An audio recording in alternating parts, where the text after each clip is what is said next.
तो दोस्तों आज की सबसे बड़ी न्यूज़ निकल कर आ रही है टेलीकॉम सेक्टर के लिए, और ये टेलीकॉम सेक्टर के लिए एक बहुत बड़ी खुशखबरी हो सकती है आने वाले समय में। कैबिनेट ने आज एक रिफॉर्म पास कर दिया है टेलीकॉम सेक्टर के लिए। इस रिफॉर्म में जो मेन बातें कही गई हैं वो मेन चीज़ ही मैं आपको इस वीडियो में बताने वाला हूँ, तो वीडियो को अंत तक ज़रूर देखिए।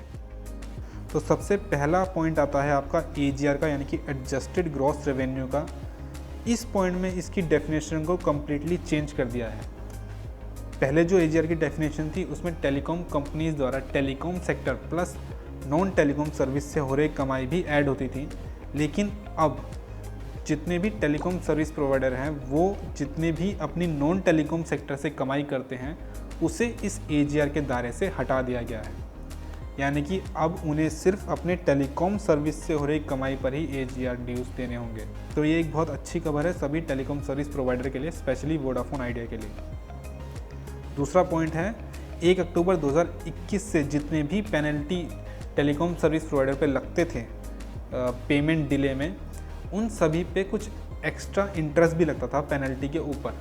अब उस इंटरेस्ट को पूरी तरह से ख़त्म कर दिया गया है इस रिफॉर्म में। अगला पॉइंट आता है स्पेक्ट्रम यूसेज का। स्पेक्ट्रम यूसेज का जो टेन्योर है उसे 20 साल से बढ़ाकर कर दिया गया है 30 साल। इसके बाद पॉइंट आता है आपका स्पेक्ट्रम सरेंडर करने का। इस स्पेक्ट्रम सरेंडर का टाइम दिया गया है 10 साल का, यानी कि 10 साल यूज़ करने के बाद आप स्पेक्ट्रम को सरेंडर कर सकते हैं। दोस्तों जैसा कि आपको पता है कि समय के साथ साथ टेक्नोलॉजी बहुत तेज़ी से चेंज होती है, तो कुछ टाइम बाद वो स्पेक्ट्रम यूज़ करने लायक नहीं बचता। तो अब कंपनियों को ये फैसिलिटी दी गई है कि वो स्पेक्ट्रम को 10 साल बाद सरेंडर कर सकते हैं। फॉर एग्जांपल 2G 3G आज की डेट में ज़्यादा लोग यूज़ नहीं करते। 2G तो बिल्कुल ख़त्म ही हो गया है, बहुत कम लोग यूज़ कर रहे हैं। तो स्पेक्ट्रम को अब सरेंडर करने में यहाँ पे ज़्यादा मुश्किल कंपनीज़ को नहीं होगी। अगला पॉइंट सबसे बड़ा पॉइंट है, वो है स्पेक्ट्रम यूसेज चार्जेस। अब से स्पेक्ट्रम यूसेज चार्जेस किसी भी कंपनी को नहीं देने होंगे आने वाले फ्यूचर के स्पेक्ट्रम ऑक्शंस में। तो स्पेक्ट्रम यूसेज चार्जेस को पूरी तरह से ख़त्म कर दिया गया है अब। अगला पॉइंट आता है दोस्तों, जो जितने भी आपके स्पेक्ट्रम ऑक्शंस होते हैं वो अब हर साल के लास्ट क्वार्टर में किए जाएंगे। अगला पॉइंट आता है दोस्तों इक्विपमेंट बाय करने का। जितनी भी टेलीकॉम कंपनियां हैं वो जो भी इक्विपमेंट बाय करती थी उन्हें कुछ कस्टम नोटिफिकेशन लेना पड़ता था, यानी कि क्लियरेंस लेना पड़ता था कस्टम से। अब उसे कन्वर्ट कर दिया गया है सेल्फ डिक्लेरेशन में, यानी कि सेल्फ डिक्लेरेशन देने के बाद आप अपना इक्विपमेंट ले सकते हैं। तो ये एक डिफ़िकल्ट पॉइंट भी यहाँ पे इस रिफॉर्म में ख़त्म कर दिया गया है कि अब उन्हें कस्टम से कोई भी नोटिफिकेशन लेने की ज़रूरत नहीं है कोई भी टेलीकॉम इक्विपमेंट खरीदने के लिए। अगला पॉइंट है कस्टमर्स के लिए, यानी कि जो इंटरनेट सर्विस या मोबाइल सर्विस यूज़ करते हैं।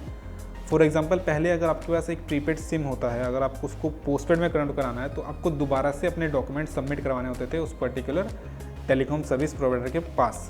लेकिन अब आपको कोई भी डॉक्यूमेंट सबमिट करवाने की ज़रूरत नहीं है, आप डायरेक्टली अपना सिम प्रीपेड से पोस्टपेड या पोस्टपेड से प्रीपेड करवा सकते हैं। तो ये एक बहुत अच्छी फैसिलिटी दी गई है हमारे और आप जैसे लोगों के लिए जो डेली सिम को यूज़ करते हैं। तो दोस्तों अगले पॉइंट की तरफ चलते हैं। जितनी भी टेलीकॉम कंपनियां हैं, अगर उन्हें एक नया टावर सेटअप करना है तो उन्हें अलग अलग डिपार्टमेंट से परमिशन लेनी पड़ती है एक टावर को सेटअप करने के लिए, जो कि बहुत ज़्यादा टाइम कंज्यूम करता है, बहुत ही ज़्यादा कॉम्प्लिकेटेड प्रोसेस है। इसको अब सिंप्लीफाई कर दिया गया है। अब आप उस मोबाइल टावर से रिलेटेड जितना भी डेटा है आप वो सभी डेटा डिपार्टमेंट ऑफ टेलीकम्युनिकेशन के पोर्टल पर डालिए। वो पोर्टल दूसरे डिपार्टमेंट से लिंक्ड होगा। फॉर एग्जांपल आपका सिविल एविएशन डिपार्टमेंट है, उससे लिंक होगा, बाकी दूसरे डिपार्टमेंट से भी लिंक होगा। डिपार्टमेंट ऑफ टेलीकम्युनिकेशन के पोर्टल पे डालिए और वहीं से आपको पता चल जाएगा कि आपको टावर लगाने की परमिशन मिली है या नहीं मिली। आपको अलग अलग डिपार्टमेंट में डेटा सबमिट करने की ज़रूरत नहीं है।